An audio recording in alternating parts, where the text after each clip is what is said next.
Hi everyone, welcome to Difference Frames the World, an independent channel where you can see the world from a different angle from our daily uploaded videos. In this video, we want to discuss the countermeasures China unleashed in response to America's crackdown on China's high-tech industries. On December 3, 2024, the Chinese Ministry of Commerce announced its strengthened export controls on dual-use items to the United States, prohibiting exports of such items to U.S. military users or for military purposes. The tightened export control specifically limits the export of gallium, germanium, antimony, superhard materials, and graphite-related items, with stricter end-user and end-use reviews. Any organization or individual violating these regulations will be held accountable and punished according to the law. South China Morning Post reported on the 4th of December that the Biden administration initially chose to remain silent regarding China's decision to ban the export of dual-use materials like gallium, germanium, and graphite, which are critical for military and civilian advanced technologies. The U.S. State Department's response email finally came, but very late. The South China Morning Post also reported that the U.S. Department of Commerce refused to comment on the matter, and the U.S. State Department did not immediately comment at its regular press conference either. None of those U.S. departments had seemingly anticipated such an early response from Beijing regarding the strengthened sanctions on 140 Chinese entities, which Joe Biden's outgoing government had imposed earlier this week. It shows Beijing is getting impatient with the United States, and it no longer cares about what Washington thinks and does, like a demanding Chinese parent spanking the butts of his naughty boy at will. In a video released by the U.S. State Department's official YouTube account, Deputy Spokesperson Vedant Patel evaded a question from Hong Kong media about Washington's expectations and response to China's move, merely stating there will be a team to follow up on the issue before quickly moving on to the next topic. In a later email to the media, a U.S. State Department representative claimed that the United States is evaluating new restrictions and will take necessary measures to respond. The statement continues the rhetoric of de-risking against China and reiterates the importance of strengthening cooperation with other countries to diversify key supply chains. A White House spokesman also repeated this stance. President-elect Donald Trump's representatives did not respond to requests for comment. None of my business, Donald Trump might think, as it is still Joe Biden's headache, not his. On the eve of Trump's second inauguration, tensions between China and the United States over science and technology affairs have intensified. China repeatedly implied it would strengthen export controls on relevant dual-use items like gallium and germanium to the United States after it took the export control measures on key minerals in August last year. Still, no departments in the U.S. took it seriously. These measures are seen as a response to the semiconductor export controls by the Biden administration aimed at curbing Chinese high-tech companies like Huawei. The United States heavily relies on imports of gallium, germanium, and graphite for its semiconductor industry and military-industrial sector. We uploaded a video on November 29 and discussed the importance of gallium to America's military. Viewers who have not watched it can follow the link below to find it. By the way, we have included all our videos in a playlist, DFTW videos, and put it on the end screen of this video for viewers to find our previous uploads easily. For those who are not our subscribers, it is a good idea to subscribe to our channel and turn on the notification bell.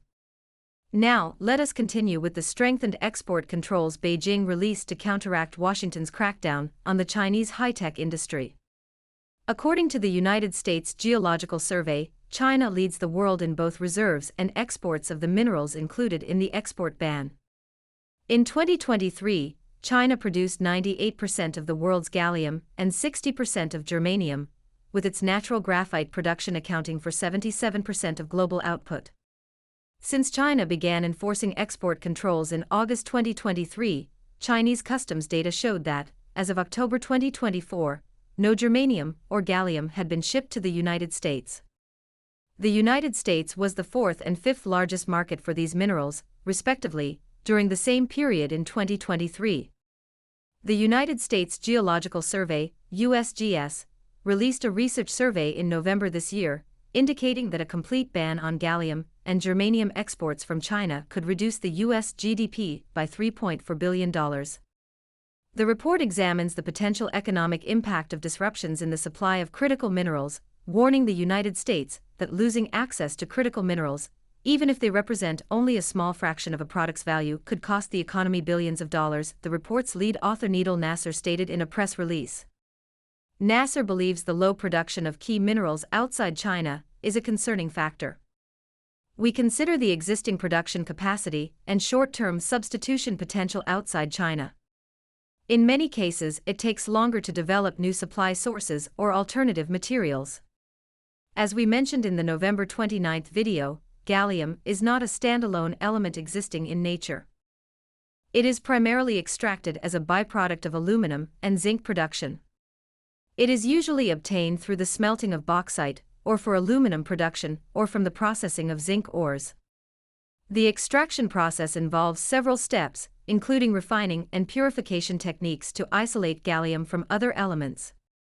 Overall, gallium extraction is a complex industrial process that requires specialized knowledge and equipment.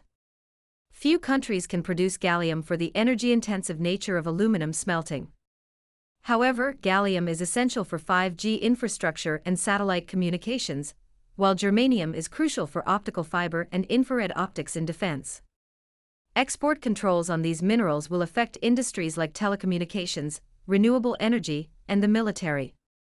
Materials like gallium are critical to global production networks and play a disproportionately large role in economic stability. Moreover, gallium's key role in many downstream industries means supply chain changes will amplify these effects. Any disruption in gallium supply would ripple through the industry, increasing costs and causing delays in key technologies, such as artificial intelligence and radar equipment. For instance, the U.S. military will get fewer F-35 fighters because of the gallium export ban by China, and the loss cannot be measured merely by the dollar value. In the short term, sourcing gallium or germanium from third countries is not sustainable because those third countries still rely on China's supply chain. As China strictly reviews the end users and end uses of those strictly controlled materials, it is not easy for other countries to transship gallium, germanium, and other key minerals to the U.S. Beijing's new export controls also raise concerns that China will continue targeting key minerals with wider uses, like nickel or cobalt. It is worth mentioning that the only nickel mine in the United States is expected to be depleted by 2028. A day before China announced its export control measures against the United States, the U.S. Department of Commerce expanded export controls on chip manufacturing equipment produced by U.S. companies in foreign factories, adding about 140 Chinese entities to the export control entity list, as detailed in the video titled China and U.S. Chip War Explained, which we uploaded yesterday. The link to that video can also be found in the pinned comments below.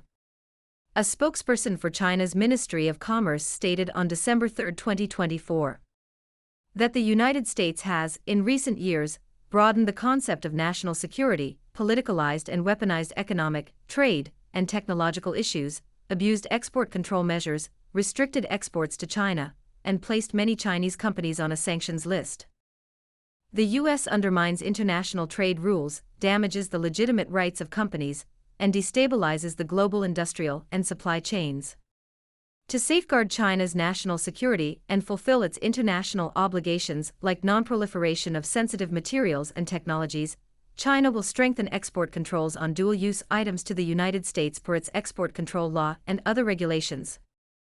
The spokesperson emphasized China's commitment to high-level opening up and its opposition to the misuse of national security concepts.